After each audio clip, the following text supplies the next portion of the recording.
അങ്ങനെ പറയാൻ പറ്റുള്ളൂ. ഞാൻ തന്നെ പോലെ നാട്ടുകാർ അടിക്കടി അല്ലെങ്കിൽ അവിടെ ഒന്നും അല്ലല്ല ഗൈസ്, കല്യാണത്തെ പറ്റി ഞാൻ പറയാം. എനിക്ക് പുള്ളി പറഞ്ഞ പോലെ സ്വത്ത് പോകുന്നു അത് പേടിച്ചിട്ടില്ല നമ്മൾ കെട്ടാത്തത്. നമ്മൾ കൂടുതലും ഇറങ്ങി ചിന്തിച്ചിട്ടില്ല. കാരണം ഞാൻ ആൾക്കാര് രാജു ഞാൻ ബ്രോക്കർമാരെ കണ്ട് പുറകെ നടന്ന് വീട്ടിൽ പോയിട്ട് സംസാരിച്ചിട്ടില്ല പെണ്ണുങ്ങളെ. പിന്നെ ഓൺലൈനിൽ ലൈവ് ഇട്ട് കഴിഞ്ഞാൽ ഓടി വരുന്നതല്ല. പിന്നെ നമ്മൾ ഇതിനെപ്പറ്റി ചിന്തിക്കാത്തതെന്ന് പറഞ്ഞാൽ ഇപ്പൊ അതിന്റെ ആവശ്യമില്ലാതെ തൽക്കാലത്തേക്കാണ്. ഇപ്പൊ ഒരു 6 മാസം കഴിഞ്ഞ എന്റെ അപ്പമ്മയുടെ 6-ാം മാസം കഴിഞ്ഞപ്പോ തുടങ്ങി ഞാൻ എന്റെ രീതിയിൽ ഞാൻ എന്റെ കാര്യങ്ങൾ നീക്കും, സെറ്റ് ചെയ്യും, നല്ല പെൺകുട്ടി കിടക്കും. കാരണം ബിനീഷ് പാഷനൊക്കെ കെട്ടിയെങ്കിൽ നമുക്ക് ഉടൻ തന്നെ കല്യാണം നടക്കുമെന്ന് പ്രതീക്ഷിക്കുന്നു. കാരണം അദ്ദേഹവും ഒരുപാട് സ്ട്രഗിൾ ചെയ്തിട്ടുണ്ടായിരുന്നു. അപ്പൊ അതുകൊണ്ട് തന്നെ നമ്മളും സ്ട്രഗിൾ ചെയ്യുന്നു. അപ്പൊ അദ്ദേഹം ഒരുപാട് പേര് നമ്മളെ പുച്ഛിക്കുന്നു.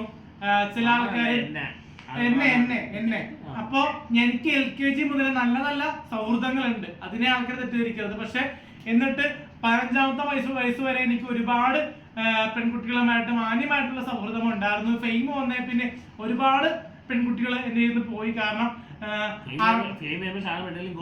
അല്ല, ആർക്കനായിട്ട് സൗഹൃദം കാരണം ഒരുപാട് പേര് അങ്ങനെ പോയിട്ടുണ്ട്. അപ്പൊ അല്ല കാരണമല്ല, കുറച്ചുപേര് പോയിട്ടുള്ളൂ, കുറച്ചുപേര് ഇപ്പോഴും ഉണ്ട്. ആൾക്കാരുണ്ടെങ്കിൽ ചില ആൾക്കാർ മനസ്സിലാവും. ആൾക്കാരുടെ ഫാൻസ് ആയിട്ടുള്ള ഗേൾസ് ഉണ്ട് എന്നെ വിളിക്കുന്ന ആൾക്കാർ. പക്ഷെ നമ്മളെ രണ്ടുപേരും ഇഷ്ടമില്ലാത്ത ആൾക്കാരും എന്നെ കൂടുതൽ മനസ്സിലാക്കാത്ത ആൾക്കാരും കേരളത്തിൽ തന്നെ കുറെ പേരുണ്ട്. പിന്നെ ആ സ്ഥലത്ത് ഞാൻ പറയാനുള്ള. അപ്പൊ ഇനി പ്ലാനിങ് എന്ന് പറഞ്ഞു കഴിഞ്ഞാൽ കല്യാണം എന്തായാലും കുറച്ചുകൂടിയൊക്കെ സെറ്റിലായിട്ട് കുറച്ചുകൂടിയൊക്കെ പ്രായോഗികമായിട്ട് ചിന്തിച്ചിട്ട് തമിഴ്നാട്ടിൽ നിന്ന് കെട്ടാൻ പ്ലാനിങ് ഉള്ളത്. കാരണം മലയാളീസിനും എന്നെ മനസ്സിലാക്കില്ല. മലയാളീസെ കെട്ടിക്കഴിഞ്ഞാൽ നമുക്ക് ചിലപ്പോ ഉടൻ തന്നെ എനിക്ക് പറ്റില്ല കേട്ടോ. അല്ല, കാരണം എന്റെ അമ്മൂമ്മ മരിച്ചു പോയത് കാരണം എനിക്ക് പറയാലോ. കാരണം എനിക്ക് അമ്മ ജോലിക്ക് പോകുന്നുണ്ട്. അപ്പൊ അത് കഴിഞ്ഞ് ഒറ്റപ്പെടലാണ്. അപ്പൊ അതുകൊണ്ട് തന്നെ എനിക്കൊരു കൂട്ട് വേണം. എനിക്ക് ഒരിക്കലും ഇപ്പോ ഒരുപാട് ആൺ സൗഹൃദങ്ങൾ എനിക്ക് ഉണ്ടായിട്ടുണ്ട്. പക്ഷെ അത് മൊത്തം കോമഡി ആയിപ്പോയി. കാരണം പല ആൾക്കാരും എന്നെ ചതിച്ചു, പല ആൾക്കാരും പൈസ മേടിക്കുന്നുണ്ട്. അപ്പൊ അതുകൊണ്ട് തന്നെ ആണുങ്ങളായിട്ടുള്ള കൂട്ടിന് ഒരു 6 മാസം കഴിയുമ്പോൾ സ്റ്റോപ്പ് ചെയ്യാൻ കേസും നടക്കില്ലട്ടാ. കല്യാണം കഴിച്ച് കൂടെ ജീവിച്ചു കഴിഞ്ഞാല് അത് നമ്മളെ ഒരിക്കലും വേറെ കേസിലേക്ക് പോകില്ല. കാരണം റിലേഷൻ ആയി കഴിഞ്ഞാൽ കേസ് വന്നെങ്കിൽ വരട്ടെ, വനത്ത് വെച്ച് കാണാൻ മാത്രമേ ഉള്ളൂ. എന്തായാലും നമ്മൾ മുന്നോട്ട് തന്നെ പോവുകയാണ്. പക്ഷെ ഇനിയിപ്പോ മാന്യമായിട്ട് ഇപ്പൊ ഒരുപാട് പ്രോഗ്രാംസ് പഠിക്കുന്നുണ്ട്. അപ്പോ എന്താ ചെയ്യാൻ പോണത്, ക്രിക്കറ്റ് എന്ന് പറഞ്ഞ സംഭവം ചെയ്യുന്നുണ്ട്. AJP vs RR cricket match. Sachin Tendulkar ആണ് ക്രിക്കറ്റിന്റെ മെയിൻ കളിക്കാരൻ. ഓക്കെ, അപ്പോ ഇപ്പൊ ക്രിക്കറ്റിൽ നമ്മൾ കളിച്ചതായിട്ട് നോക്കുന്നത്. എന്തായാലും CCL ഒരു വെല്ലുവിളി ആയിരിക്കും. സെലിബ്രിറ്റി ക്രിക്കറ്റ് ലീഗിന് ഒരു വെല്ലുവിളി ആയിരിക്കും നമ്മുടെ RR vs Perera cricket match. അത് ഉടൻ തന്നെ ടെലികാസ്റ്റ് ഉണ്ടാവും.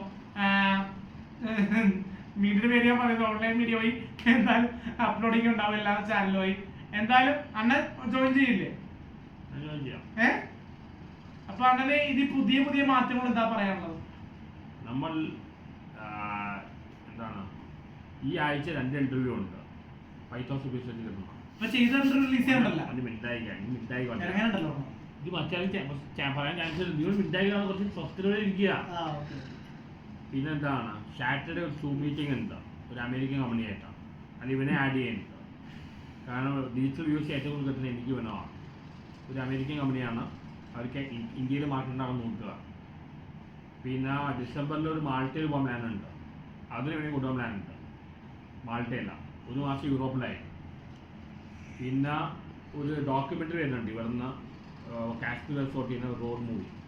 അത് പ്രൊഡ്യൂസ് ചെയ്യുന്നത് ഒരു കോർപ്പറേറ്റ് ടീമാണ്. പിന്നെ ചെയ്താണ്ടൊപ്പം ഞാനും ചെയ്താണ്ട് അറേഞ്ച് ചെയ്യാൻ സ്ട്രീമിംഗ് നടത്താൻ പോവുകയാണ്. പിന്നെ ഞങ്ങൾ റിവ്യൂ തുടങ്ങാൻ പോവുകയാണ്, പോഡ്കാസ്റ്റ് തുടങ്ങാൻ പോവുകയാണ്. പിന്നെന്താണ് ഇതൊക്കെയാണ് മെയിൻ പരിപാടി. അപ്പോൾ ഇങ്ങനെ ഞങ്ങൾ വലിയ കളികൾ പിടിക്കാം. പിന്നെ ഈ അമേരിക്കൻ കമ്പനി പറഞ്ഞാൽ നമുക്ക് നല്ല എമൗണ്ട് കിട്ടും, ലാസ്റ്റ് എത്തുന്ന പരിപാടിയാണ്. അങ്ങനെ ഇനിയിപ്പോൾ വലിയ കളികൾ പിടിക്കുക. പിന്നെ ഞങ്ങളിനി ഈ കല്യാണം പോലെ മെയിൻലി എറണാകുളം മുതൽ ട്രിവാൻഡ്രം വരെയുള്ള ആൾക്കാരാണ്. പത്തനംതിട്ട ഇങ്ങനെ കോട്ടയം അവിടുത്തെ ആൾക്കാരാണ്. അങ്ങനെ ഒരു മൂവിയാണ്, അങ്ങനെയുള്ള പോവാണ് ഞാൻ പറയാം.